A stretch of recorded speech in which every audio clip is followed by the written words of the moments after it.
Dos quatro cantos da terra diariamente partem viajores humanos aos milhares demandando o país da morte. Vão-se de ilustres centros da cultura europeia, de tumultuárias cidades americanas, de velhos círculos asiáticos, de ásperos climas africanos. Procedem das metrópoles, das vilas, dos campos. Raros viveiros nos montes da sublimação, vinculado aos deveres norbitantes. A maioria constitui-se de menores de espíritos, em luta pela ortoga de títulos que lhes exalte a personalidade. Não chegaram a ser homens completos. Atravessaram o mar magno da humanidade em contínua experimentação. Muitas vezes, acomodaram-se com os vícios de toda sorte, demorando voluntariamente nos trilhos da insensatez. Apesar disso, porém, quase sempre se atribuíram a indébita condição de eleitos da providência, e, cristalizado em tal suposição, aplicavam a justiça ao próximo sem se compenetrarem das próprias faltas, esperando um paraíso de graça para si e um inferno de intermínio tormento para os outros. Quando perdidos nos intricados meandros do materialismo cego, fiavam sem justificativa que no túmulo se lhes encerraria a memória, e se filiados a escolas religiosas, raros excetuados, contavam levianos e inconsequentes com privilégios que jamais nada fizeram por merecer. Onde albergar a estranha e infinita caravana? Como designar a mesma estação de destino a viajores de cultura, posição e bagagem tão diversas? Perante a justiça divina, o malgache e o inglês fluem dos mesmos direitos. Provavelmente, porém, estarão distanciados entre si pela conduta individual diante da lei divina, que distingue invariavelmente a virtude e o crime, o trabalho e a ociosidade, a verdade e a simulação, a boa vontade e a indiferença. Da contínua peregrinação do sepulcro, parte todavia santos e malfeitores, homens diligentes e homens preguiçosos. Como avaliar por bitola única recipientes heterogêneos? Considerando, porém, a nossa origem comum, não somos todos filhos do mesmo Pai? E por que motivo fulminar com inapelável condenação os delinquentes, se o dicionário divino inscreve a letras de fogo as palavras regeneração, amor e misericórdia? Determinaria o Senhor o cultivo compulsório da esperança entre as criaturas, ao passo que ele mesmo, de sua parte, desesperaria? Glorificaria a boa vontade entre os homens e conservar-se-ia no cárcere escuro da negação? O selvagem que haja eliminado semelhante a flechadas teria recebido no mundo as mesmas oportunidades de aprender que felicitam o europeu superdesenvolvido que executa o próximo a metralhadas? Estaria ambos preparados ao ingresso definitivo no paraíso de bem-aventurança infindável, tão somente pelo batismo simbólico ou graças ao tardio arrependimento no leito de morte? A lógica e o bom senso nem sempre se compadecem com argumentos teológicos imutáveis.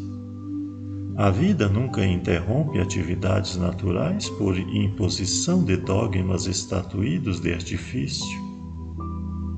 E se a mera obra de arte humana, cujo termo é a bolorenta palidez dos museus, exige a paciência de anos para ser empreendida e realizada, que dizer da obra sublime do aperfeiçoamento da alma, destinadas a glórias inacessíveis? Vários companheiros de ideal estranham a cooperação de André Luiz que nos tece informações sobre alguns setores das esferas mais próximas ao comum dos mortais. Iludidos na teoria do menor esforço, inexistentes nos círculos elevados, contavam com preeminências pessoais sem nenhum testemunho de serviço e distante do trabalho digno, em um céu de gozo contemplativo, exuberante de conforto melífico. Prefeririam a despreocupação das galerias, em beatitude permanente, onde a grandeza divina se limitaria a prodigiosos espetáculos cujos números mais surpreendentes estariam a cargo dos espíritos superiores, convertidos em jograis de vestidura brilhante. A missão de André Luiz é, porém, a de revelar os tesouros de que somos herdeiros felizes da eternidade, riquezas imperecíveis, em cuja posse jamais entraremos sem a indispensável aquisição de sabedoria e de amor. Para isto, não lidamos em milagrosos laboratórios de felicidade improvisada, onde se adquire dotes de vil preço e ordinárias asas de cera. Somos filhos de Deus em crescimento, seja nos campos de forças condensadas, quais as da luta física, seja nas esferas de energias sutis, quais as do plano superior. Os ascendentes que nos precidem os destinos são de ordem evolutiva, pura e simples, com indefectível justiça a seguir-nos de perto a claridade gloriosa e compassiva do divino amor. A morte a ninguém propiciará passaporte gratuito para a aventura celeste. Nunca promoverá compulsoriamente homens a anjos. Cada criatura transportará essa aduana da eternidade com a exclusiva bagagem do que houver semeado, e aprenderá que a ordem e a hierarquia, a paz do trabalho edificante, são características imutáveis da lei em toda a parte. Ninguém, depois do sepulcro, gozará de um descanso a que não tenha feito jus, porque, abre aspas, o reino do Senhor não vem com aparências externas, fecha aspas. Os companheiros que compreendem na experiência humana a escada sublime cujos degraus há de vencer a preço de suor com o proveito das bênçãos celestiais dentro da prática incessante do bem, não se surpreenderão com as narrativas do mensageiro interessado no servir por amor.